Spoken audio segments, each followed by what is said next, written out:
Dozens dead in Israeli airstrikes on Gaza as the ceasefire deal hangs in the balance. At least 77 people were killed in a series of strikes, according to Gaza's health ministry, just hours after scenes of jubilation, scenes of death and destruction. I woke up to an airstrike hitting my house. It felt like an earthquake. My wife and 2 daughters were killed. In Israel, a cabinet vote to approve the truce is delayed, with claims Hamas have backtracked on parts of the agreement. We're trying to get this across the line, but we are dealing with jihadists. This is not the Bank of England.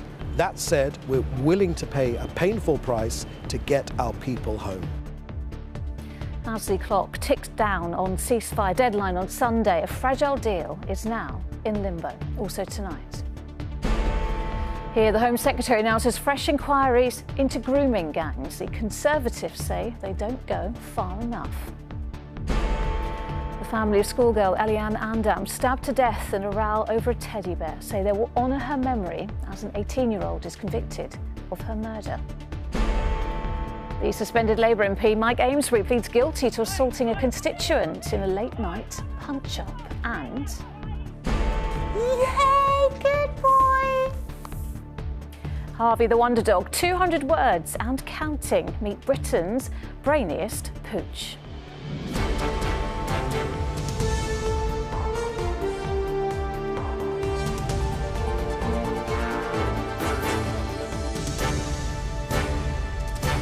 This is the ITV Evening News with Lucrezia Millarini. Good evening. The US Secretary of State insisted tonight that the ceasefire in Gaza will go ahead on Sunday, despite Israel's government refusing to ratify the deal today. Antony Blinken described it as a loose end and said negotiations had been challenging. Israel's cabinet is now expected to vote on the ceasefire tomorrow, after earlier accusing Hamas of reneging on parts of the deal. An end to the fighting can't come too soon for the people of Gaza. Overnight, just as news of the deal was sinking in, Israeli airstrikes reportedly killed at least 77 Palestinians, including 25 women and 21 children. And a warning that this report from our senior international correspondent, John Irvine, contains images of the aftermath of the airstrikes, which you may find upsetting. This may look like a new dawn for Gaza, but in fact, it's an Israeli airstrike early today. After Gazans celebrated the ceasefire news, reality came crashing down in the form of a heavy bombardment, a bludgeoning reminder this war is not over yet. These seasoned ambulance crews are all too familiar with how to get people out from under the rubble. On this occasion, they rescued a baby. They got out another child who also appeared to be okay, but was taken to hospital just in case. Other people caught up in the bombings were not so fortunate. This grieving man pleaded with his dead sister.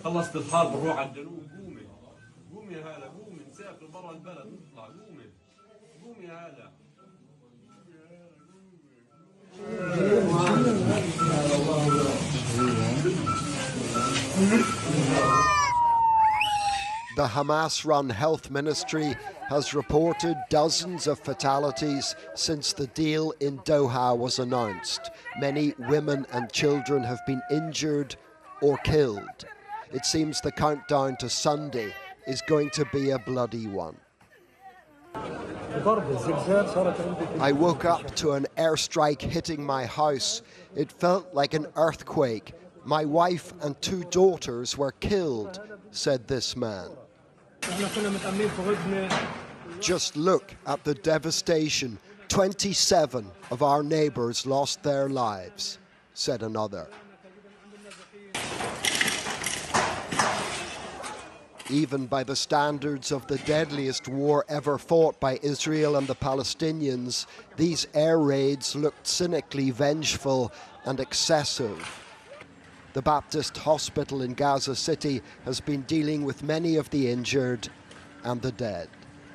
Despite declaration of ceasefire declaration, the Israeli Defense Army deliberates bombing innocent peoples. leading to massive amounts of martyrs and injuries. And so we are so surprised why they are doing that. The airstrikes happened in northern Gaza, where the Israelis are attacking several districts for the third time since the war began. They're doing so because Hamas keep on making localized comebacks. A year ago, I was standing on this spot to report on fighting in exactly the same areas in northern Gaza. The problem for the Israelis is that Hamas keep returning to neighborhoods that were previously conquered by the IDF, who then left. The conclusion being drawn is that this war is on a loop, making it both perpetual and unwinnable. If all goes well, the tragic cycle will be broken on Sunday, making these some of the last fatalities. Gazans believe that relief is in sight, but it's still just out of reach. John Irvine, ITV News, Tel Aviv.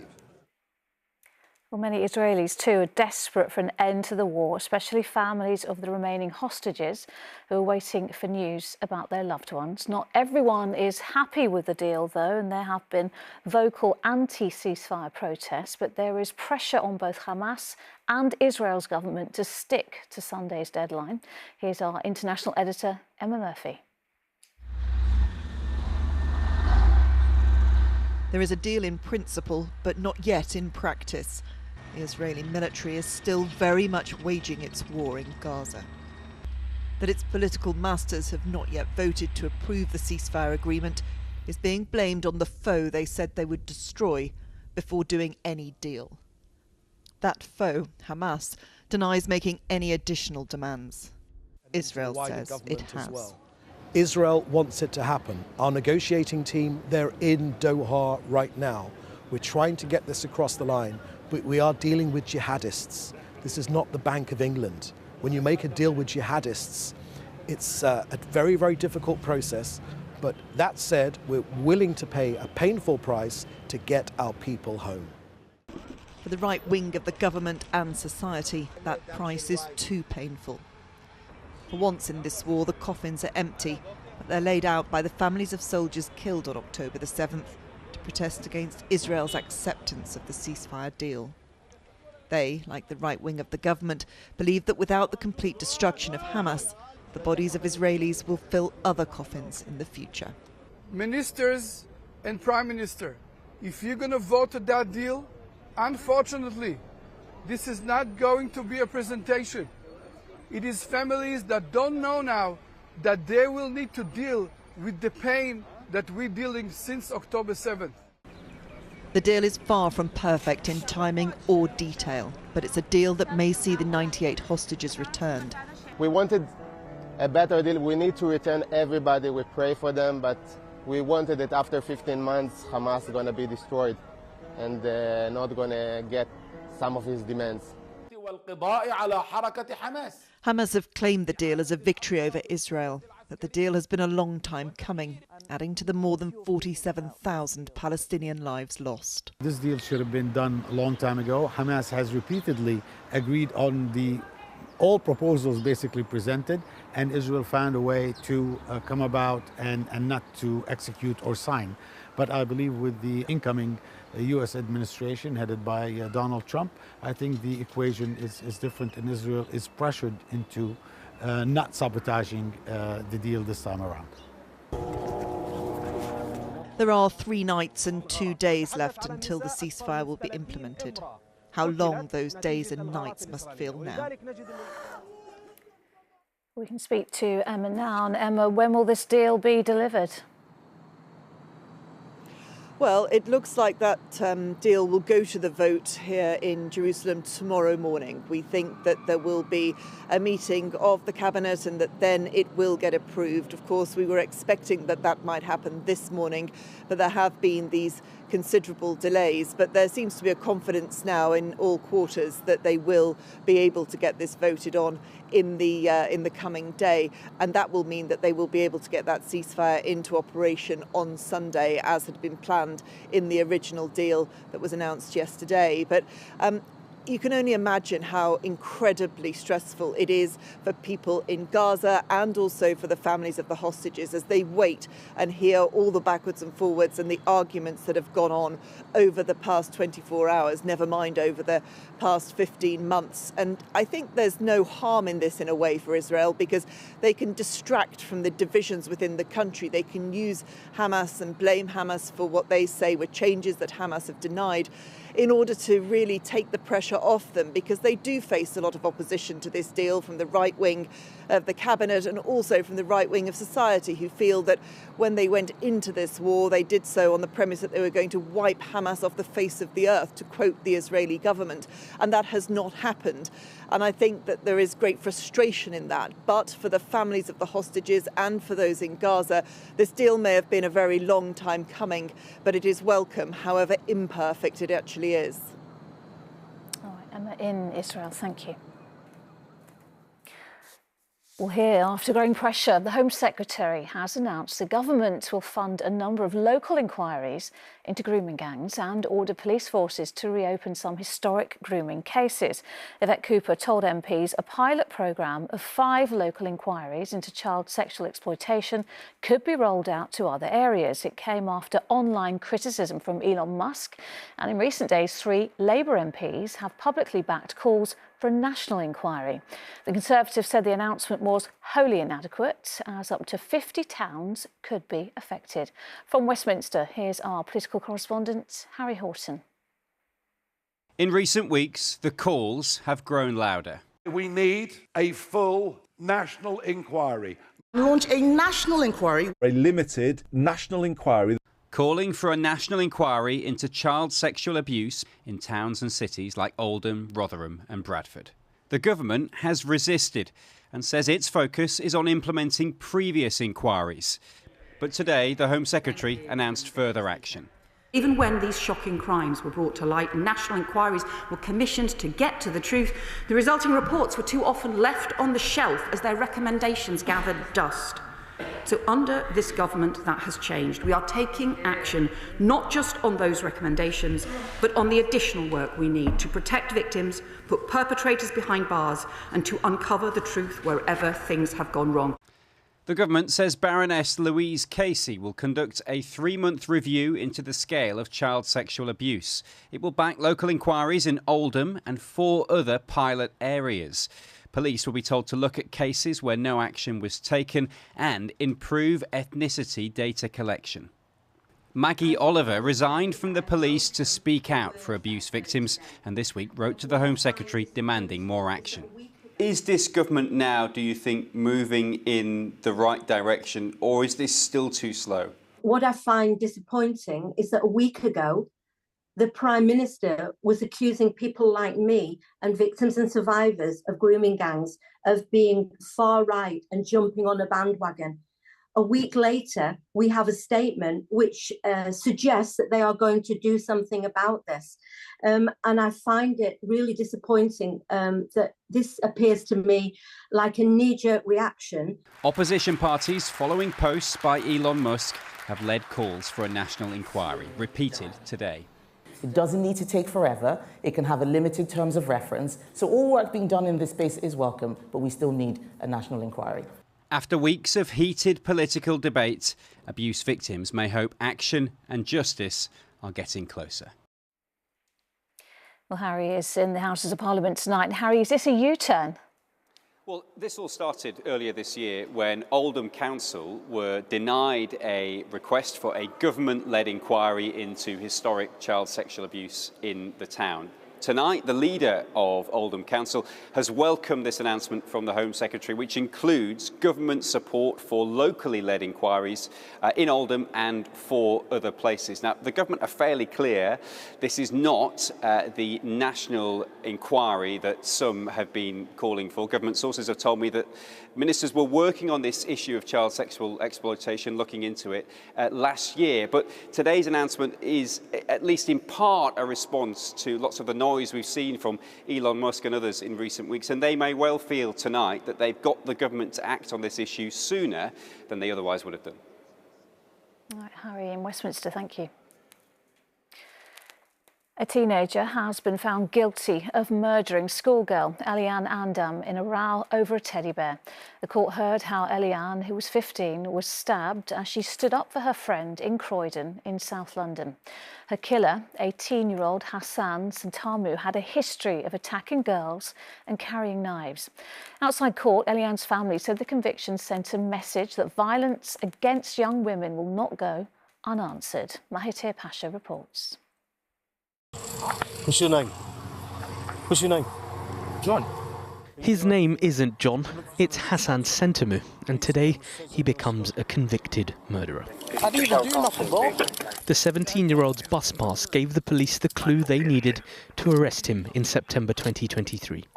Just 90 minutes before he was detained, Santamu had attacked teenager Eliane Andam with a kitchen knife in what was described in court as an explosive rage of savage violence. This CCTV caught the moment Santamu chased his victim down a busy street in South London in broad daylight before he launched his frenzied ambush.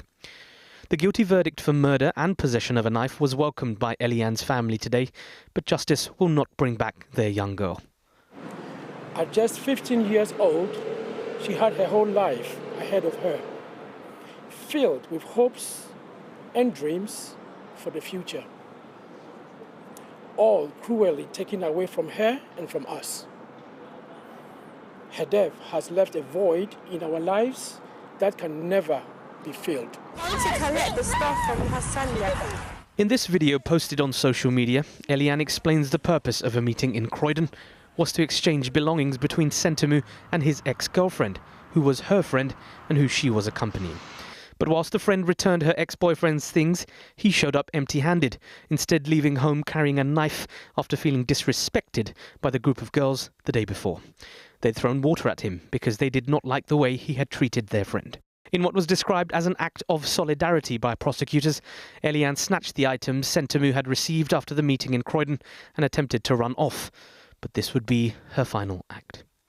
The Old Bailey was told Santamu, who spent some of his teenage years in foster care, had a troubled and disruptive childhood, but his defence, claiming he was not in control of his actions because of his autism, was rejected by the jury. Hassan Santamu will be sentenced in March. Mahathir Pasha, ITV News. There's plenty more to come on the ITV Evening News, including hospital patients dying in corridors and cupboards. A damning report reveals the true state of our NHS. Jailed for 6.5 years, the former partner of Kiana Dawes is sentenced after she took her own life following years of abuse. And tributes are paid to Hollyoaks and reality TV star Paul Danan, who's died at the age of 46. He lit up the room, you know, like he didn't really care what people thought, and he was just himself, and he was real. We'll be back with all that and more after the break.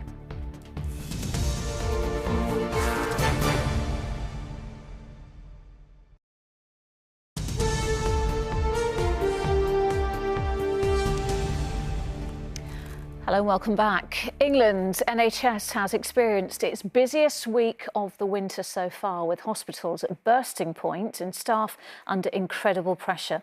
The latest NHS data shows that last week hospitals were at near capacity with 96% of beds filled, but 1 in 7 patients, nearly 14,000, are so-called bed blockers, medically fit to be discharged. And though flu cases have plateaued, rates are still 3.5 times higher than this time last year. It came as a damning report by the Royal College of Nursing found patients are dying in corridors and sometimes going undiscovered for hours. Our correspondent Rachel Younger reports. Patients on trolleys robbed of their dignity. Hospitals lacking the beds and staff they need to restore it. Corridor care is demeaning, demoralising and at its worst, dangerous. It was so busy. I mean, I had to keep moving out the way to let beds and things pass. Maya's sister Tamara was left in a corridor in the Royal Sussex Hospital for 10 hours after being admitted with breathing difficulties. And there was just no privacy, there was no dignity. She started coughing up a lot of blood. She had diarrhea, so she, suffering with that and everything. And I had to keep taking her to the toilet. I had to change her bed sheet. But 3 days later, Tamara died in intensive care. She caused me my sister.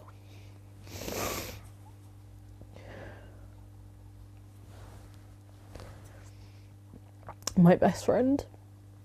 The hospital has expressed its condolences, but 2 years on, first-hand accounts from nurses across the NHS suggest little has changed. A patient died in a corridor but wasn't discovered for hours. The last patient we had to be changed for faeces in the store cupboard. We told a patient he was dying as patients were wheeled past and orders shouted across the units. Susie, not her real name, cares for patients with life-threatening injuries, too often without the life-saving equipment they need. We're moving them out of the high-intensity areas into areas which aren't suitable for them to be looked after in. These are trauma patients, patients who have been in road traffic accidents. These are patients who have got severe breathing difficulties, who are requiring oxygen. Others, she says, are left on hard chairs and trolleys for 24 hours. Patients who have broken their bones, patients who are incontinent. We're looking after patients who are going through miscarriages, who are having to pass those fetuses in the waiting room toilets. When we filmed at Preston Hospital yesterday, 53 patients in need of a bed were stuck in A&E, but the departments are still open, and we make sure that the patients who are critically ill get seen as a priority, and we'll always find a space for someone who needs it. His team's resilience as remarkable as the pressure they're under, with every corner full. Across the NHS, corridor care, once a measure of last resort, now the first-hand experience of many. Rachel Younger, ITV News. A man who was cleared of unlawfully killing his vulnerable partner has been jailed for 6.5 years for assaulting her and subjecting her to years of domestic abuse. Kiana Dawes, a young mother, took her own life and left a suicide note calling Ryan Wellings a monster who had killed her. Today, a judge said although Wellings was acquitted of Kiana's manslaughter, he had abused, exploited and assaulted her up until her death. From Preston Crown Court, here's our North of England reporter, Kelly Foran. Kiana Dawes lost her smile and, in the end, her life. Her suicide note said, "Ryan Wellings killed me. He ruined every bit of strength I had left." Although cleared of manslaughter, today he was jailed for assault and coercive and controlling behaviour. The overwhelming evidence was that you persuaded her that everything was her fault, even when you beat her. You are a clear danger to any partner you may have in the future. Kiana's mum told the court, "I'm at a loss as to consider what impact him being released from prison will have on other women and children." Today, Wellings showed no emotion and held his head high as the judge told him he was going to jail for 6.5 years. The jury saw distressing footage of Kiana. So he's pushed the door into you, has he? Yeah, he smashed the door straight off me. Right. They were played, her cries for help. There's blood everywhere, help! Help me! They were shown videos of him singing after his arrest. Yet they didn't find Wellings guilty of her manslaughter. Campaigners think the law needs to change. It's not fit for purpose, especially where it's death by suicide, where domestic abuse has been a factor. And I think that's kind of been proven here. Throughout Kiana's trial, many other families have come forward with similar stories. Chloe Holland also killed herself because of her boyfriend, who was jailed for less than 4 years. Her mum is campaigning for the law to be tougher on domestic abusers. The pathetic sentencing they're giving at the moment shows perpetrators that it's acceptable to do it. Kiana was very much loved as a mother, daughter and sister, but in the end was physically and emotionally beaten. Kelly Foran, ITV News. Some other news now. A bus driver at the forefront of the mob violence outside a hotel housing asylum seekers has been jailed for 3 years. John Webster was described in court as a prominent participant in the riot outside the Holiday Inn Express in Rotherham in August last year. Webster has a string of previous offences, including criminal damage and harassment. He was filmed pushing and kicking police officers. Chief Constable of Thames Valley Police has been suspended over allegations of gross misconduct. Jason Hogg is accused of not properly investigating allegations into the behaviour of another officer. He's not facing any criminal investigation. And the UK economy grew for the first time in 3 months. GDP, which measures growth, rose slightly by 0.1% in November. Services including accommodation and food were the largest contributors, while production fell by 0.7%. Tributes have been paid to former Celebrity Love Island contestant and Hollyoaks actor Paul Danan after he was found dead. Police say the 46-year-old was discovered yesterday at an address in Bristol. He was due to appear in court in Warrington today on drug charges. Friends and co-stars have been remembering his kindness and warmth, as Charlie Frost reports. You're so dead! Oi, oi, oi, what are you doing here? It's too soft to leave his mum. Why don't you shut your mouth for once, eh? So... A bad boy with blue eyes and a cheeky smile. I'm gonna eat you.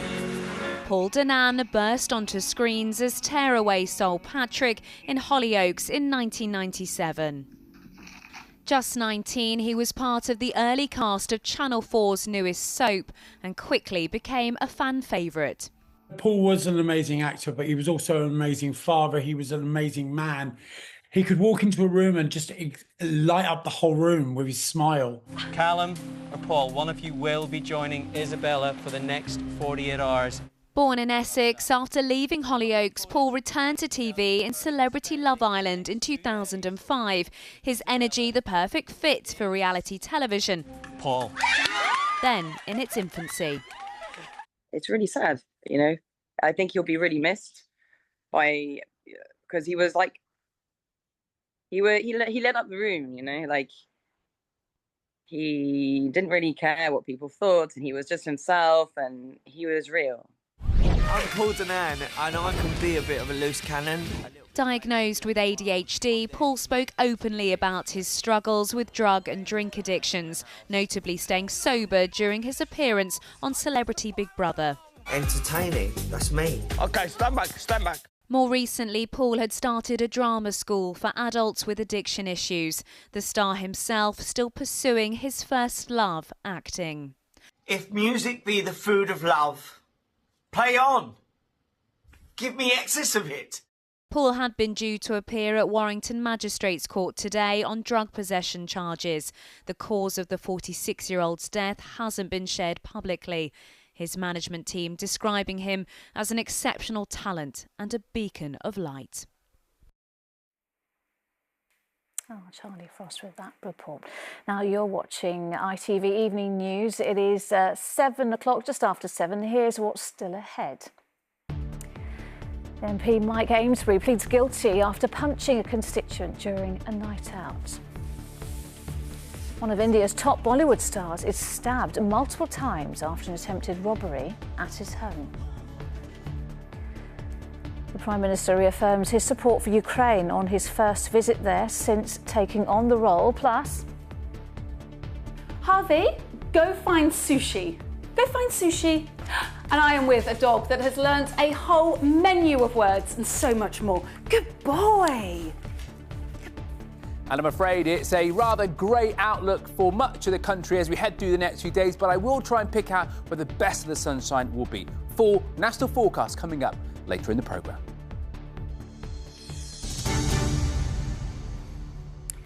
first, a special report on why growing numbers of Brits have stopped drinking alcohol. It's the time of year when drinkers pledge to stay dry during January, but many won't pick up a pint of beer or glass of wine again. A lot of it is to do with health. There were a record number of alcohol-related deaths after the pandemic, and there is mounting evidence that even moderate drinking can cause the mind and body serious long-term harm. It's also to do with cost. The price of drinking has gone up, not just in pubs, but at home too, and perhaps the UK is seeing a cultural shift in attitudes towards drinking. Well, Toby Winson looks at what's behind the booze backlash. Traditionally, alcohol has been top of the guest list for almost all events in the UK. But the way we think about alcohol is changing. roughly 1 in 5 adults are living a sober life. And this trend is being led by young people. 1 before 50, 49. Students at Liverpool University have formed a sober society to create a space for those who don't drink. Some people just don't drink because they never really have. Some people don't drink because of religious reasons. Some people just want something different. Concerns like mental and physical health, being in control and safety have led to around a quarter of 16 to 24-year-olds quitting. I think for me, for women at least, there is quite that safety element of, you know, don't walk home alone in the dark, you know, kind of don't wear your short skirt in case you get attacked, don't be too drunk, don't be obvious, just in case any of these things happen. It's a precaution. I used to drink a lot and it affected my life in so many ways, and eventually I started to realise that I want a better life than this, and I don't have to wait until I hit rock bottom to make a change. According to Alcohol Change UK, an estimated 15 million people are taking part in Dry January. Stacey used to be one of them before she decided to give up for good. I would recommend anyone that is doing it to do 100 days, because that's when you start seeing the benefits. Your eyes start glowing again, your skin gets better, sleep gets better, your taste buds come back. And then you're like, oh, actually, I really like the benefits. Why would I want to go back to drinking? The internet has been flooded with social media accounts and podcasts on sobriety. Hello and welcome to Black and Sober, the podcast. Alicia and Ricky started sharing their sober journey after they realised their relationship with alcohol had become unhealthy. Finding ways on how to relax me, meditation, making sure I go to the gym, making sure I'm eating healthy, that helped me massively. Don't think about the next day or the next week, just focus on the current day. And once you've gone to bed, right, you've done that day. And before I knew it, I was weeks, months into sobriety, and that was through me just taking one day at a time. But despite the rise in sobriety, deaths from alcohol-specific causes are increasing after millions of people turned to drink during the COVID-19 outbreak. Come in. Hello, Dr. Ryan. Hi, Toby. How are you doing? Yeah, good. Nice to see you again. Yeah, you Have a too. seat. Thank you. Dr. Ryan Buchanan says his liver ward is busier than ever. Is the rise in sobriety bringing any hope? My slight concern about it, I suppose, is who is participating in sobriety. And overwhelmingly, we see patients dying of liver disease who are from some of our most marginalised and socioeconomically deprived populations in this country. And if this rise in sobriety is kind of being driven through social media or other avenues, do they have access to that? Are they seeing it? Unless kind of all parts of our population kind of buy into that cultural change, I don't think we're going to see a dramatic reduction in alcohol-related deaths, and specifically alcohol-related liver deaths. So although many will be feeling the benefits of their newfound sobriety, those on the front line of alcohol harm say more needs to be done before we see an impact on public health. Toby Winson, ITV News. And you can watch more from Toby on the Tonight programme, Going Sober, Can We Ditch the Booze? That's this evening from 8:30 on ITV1, ITVX and STV. Plus, Toby's also recorded a podcast with Paul Brand. You can listen to What You Need to Know wherever you get your podcasts. All right, let's get an update on what is making the news tonight. US officials say they are confident the Gaza ceasefire will go ahead on Sunday after Israel accused Hamas of backtracking on a deal. A planned Israeli cabinet vote on the agreement has now been pushed back. It comes after Israeli airstrikes overnight reportedly killed dozens of people. Home Secretary Yvette Cooper has set out a plan for new inquiries into grooming gangs. The government has come under pressure for a new national inquiry. The Conservatives say the plans don't go far enough. And a teenager has been found guilty of murdering 15-year-old Eliane Andam in a row over a teddy bear in South London. The court heard how 18-year-old Hassan Sentamu had a history of attacking girls and carrying knives. Suspended Labour MP Mike Amesbury has pleaded guilty to assaulting a constituent in a late-night punch-up at a taxi rank. The Runcorn and Helmsley MP attacked his victim in Frodsham last October following an argument over a bridge closure. Well, footage of the assault was shared online and led to Amesbury being suspended from the Labour Party. If he receives a jail term when he's sentenced next month, he could face a recall petition which could trigger a by-election. Our correspondent Ben Chapman reports from Chester Magistrates Courts. Leaving court after admitting punching one of his constituents. Do you intend to resign, Mr Amesbury? Mike Amesbury wouldn't say if he plans to stay on as an MP, but he did apologise to his victim. I respect the judicial process. It's highly regrettable, and the incident in October. I'm sincerely sorry to Mr Fellows and his family. I will speak to the press beyond the sentencing stage. The incident was captured in the top right of this CCTV. After punching Paul Fellows in the face, the MP then hit him another 5 times on the ground. He'd been approached at 2 in the morning about the closure of a local bridge. Both men had been drinking, though the court heard Mr Fellows wasn't aggressive. And you won't threaten the MP ever again, will you? But the MP's barrister said that rightly or wrongly, comments made here that night made him feel threatened. He has previously been a victim of stalking and harassment. He'd need to receive a prison sentence to trigger a recall petition in his Cheshire constituency. Most, but not all, voters told us he should step down. They don't know what's right and wrong. Yeah. Do you think he can carry on in his job? No, get rid of it. No. No, I don't. No. You know, it's part of life, and you know, why can he not keep his job? I mean, it's far worse that happens. Thank you for coming. Amesbury has already been suspended as a Labour MP. The party says it's right he's taken responsibility for his unacceptable actions, but wouldn't comment further before he's sentenced next month. Ben Chapman, ITV News, Cheshire. The Prime Minister has pledged the UK support for Ukraine as he made his first visit to the country since entering Downing Street. Sir Keir met with Ukraine's President Zelensky, where he witnessed the distressing impact of the war. Well, he said Britain would play its part in guaranteeing the country's security following any peace deal with Russia. Here's our Deputy Political Editor, Anish Kristana.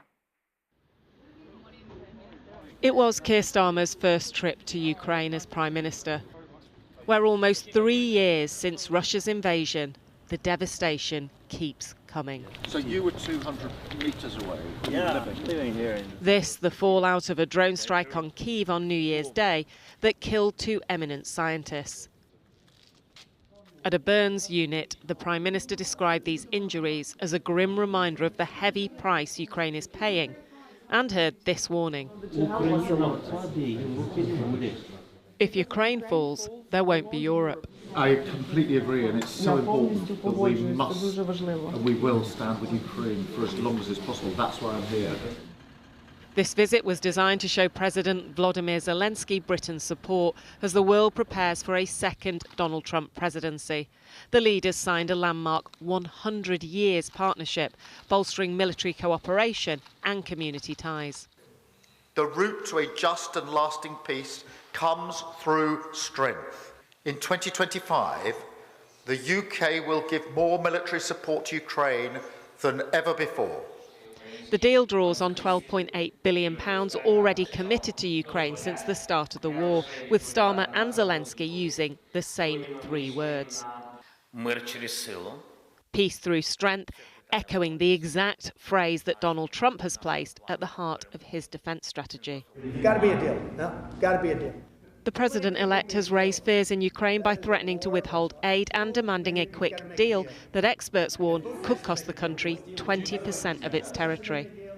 I'm sure Vladimir Putin is delighted with the outcome of the US election, because the change of US strategy from the Biden administration's policy, which is to support Ukraine to continue to fight, to a policy to bring Ukraine to the negotiating table, alleviates Putin from one of his big problems, which is how to get out of this invasion that he began.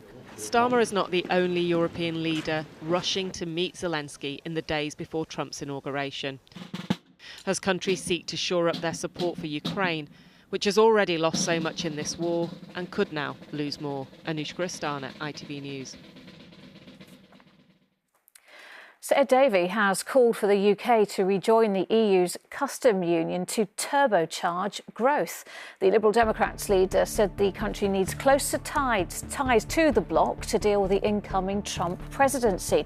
Well, Donald Trump has vowed to raise tariffs when he takes office. And the experimental American film director David Lynch has died at the age of 78. He was known for films such as The Elephant Man, Blue Velvet and the 1984 version of Dune, plus legendary TV show Twin Peaks. His family said on social media, there is a big hole in the world now and he's no longer with us. But as he would say, keep your eye on the donuts and not on the hole. One of Bollywood's biggest stars is recovering in intensive care after being stabbed by an intruder in his Mumbai house. Saif Ali Khan confronted the knifeman at the family home he shares with his wife, Bollywood superstar Kareena Kapoor, and their children. Here's our entertainment reporter Rishi Davda with the details.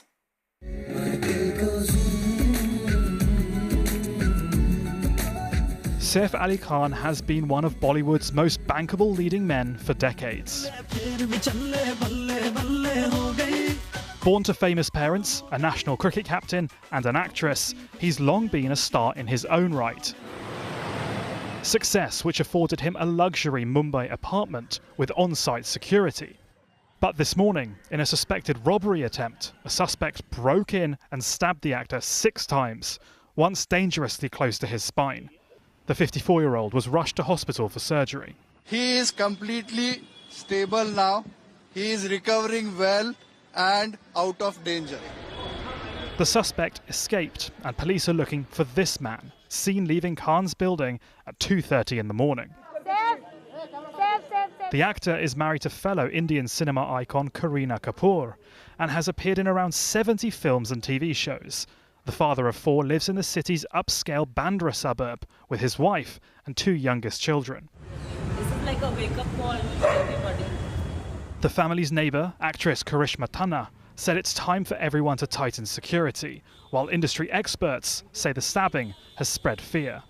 Everyone is somewhere scared. Every parent with children, they are scared that if this is what can happen in a top film star's house, how safe are we in this city and in this country? Saif's wife Kareena, seen leaving the hospital, says the family are still trying to process what happened, while Bollywood fans have wished him a quick recovery, hoping to see him back on the big screen soon. Rishi Davda, ITV News. NASA astronaut Sunny Williams, one of the 2 stuck on the International Space Station, left briefly today to conduct a spacewalk. I'm coming out.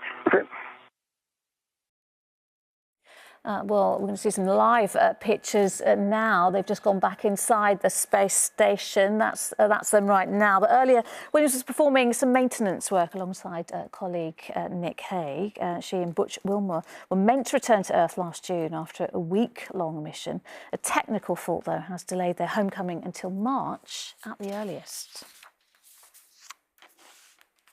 All right, still to come this evening.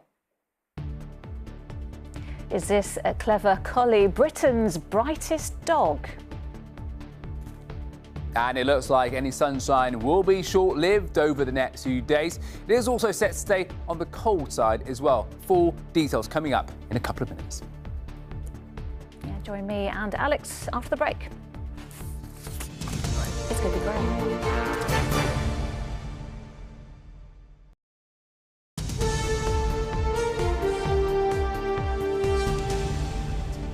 All right. Right, hello, welcome back. Time for the weather now. Alex is here. Alex, it is January, it is grey, it is gloomy. What do you expect? It's winter. Yeah.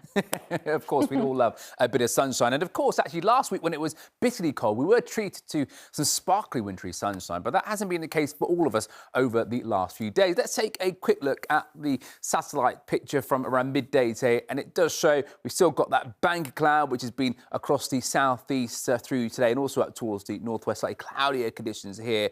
But through the central swathe of the UK, that's where the best of the sunshine has been. But certainly first thing this morning, this is where it was also rather foggy in places, and that could well be the situation as we head into tomorrow. But let's take a quick look at the pressure setup as we head into this weekend. On the whole, it is pretty good news. High pressure is starting to slip away, but still close enough to divert those weather fronts up towards the northwest. So most parts certainly staying on the dry side as we run through into the weekend. But where it does stay grey, it will be feeling quite chilly. Let's take a look at the air mass. As we run that, we are going to lose that slightly milder feel, particularly up across the north. So colder conditions on the way in, perhaps some nighttime frost back on the cars. Let's take a look at the details right now.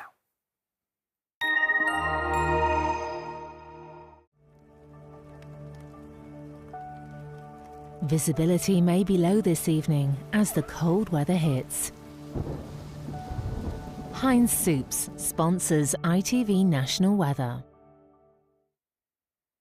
Well, there's certainly going to be a fair bit of cloud around as we head through the next few days. And with that cold air beginning to dig in over this weekend, it will feel pretty chilly. So do remember to wrap up warm. Let's take a look at the situation for this evening. And as I say, we do have that clearer slot of weather across the central swathe of the UK. You can probably just about make out some mist and fog perhaps reforming as we head through the small hours of a Friday. Elsewhere, holding on to a good deal of cloud cover. So temperatures certainly on the plus side. Maybe a few pockets of frost here and there, but most parts certainly escaping as we head through to tomorrow morning. We're going to wake up to a pretty grey old start to Friday. As I say, there could be some mist and fog in places. As we run through the daytime, though, it is going to start to brighten up in one or two places, particularly up towards the north and out towards the west temporarily. But if you do get stuck with a fair bit of cloud because of the lighter winds over the UK, you may be stuck with a pretty grey situation. But as I say, bright spells coming and going. Temperatures are going to be probably best up towards the north and northeast as they have been over the last few days. So perhaps slightly above average for here. Maybe even feeling a little bit like autumn if temperatures get higher than around 12 degrees Celsius. But fresher, colder conditions further south. And that will continue to be the case as we head through into the weekend. You can see out towards the east and southeast, temperatures on Saturday may be stuck at around 2 or 3 degrees Celsius. As I say, feeling quite cold with a fair bit of cloud around as well. Heinz Soups sponsors ITV National Weather. So to sum up the weekend, that's not that far away, grey, quite cold, but at least it's going to be staying on the dry side. So if people are hoping to get out and about, it's not going to be too soggy. All right, I'll take that. Alex, thank you. And finally tonight, if you think your dog is something special, wait till you meet Harvey, the Border Collie. He's been named one of the world's brightest dogs, and it's not hard to see why. Harvey has memorised the individual names of more than 200 toys. Well, Amy Lewis went to meet him and his owner, Irene Hewlett. Yeah, Harvey, go find sushi. Normally, they say an elephant never forgets, but this Border Collie is a wizard at memorising words. Good boy, so clever. Go find mince pie. Harvey can recognise the names of hundreds of toys and bring them to his owner, Irene. Yay, good boy. When he hears go find, he'll just go. It's like, honestly, it's like, I'm ready. Tell me what you want me to find. You know, tell me what you want me to find because I want to work. What reaction do you get from other pet owners? The sort of normal pet dog people, they're quite surprised when, when I mention we have 203 toys, so. Border Collies are known to be one of the smartest breeds and are often working dogs. Harvey spends hours every day finessing his skills. Harvey, go find Steamroller. Well, the great thing about Harvey is that he doesn't just listen to Irene, but also complete strangers. There we go, good boy. Harvey is such a clever canine, he has taken part in a Hungarian university study, which is a long-term project to understand how dogs think. One of the things that's special about Harvey is that Harvey is more subtle and he's much more calm and collective dog. He learns the names really, really fast. But that takes its toll. And at the end of every day, Harvey loves putting his paws up. You know, we're best friends, me and my dog. And I think that's the whole feeling of this is that, you know, we love doing things together and we just love being together and we just love doing activities together. In the dose. No doubt many parents will be watching and wishing their children were this diligent at tidying their toys. Good boy. Amy Lewis, ITV News. Oh, he is a good boy. That is all from us for now. Julie will have the latest live from Jerusalem at 10, but from the Evening News team, bye-bye.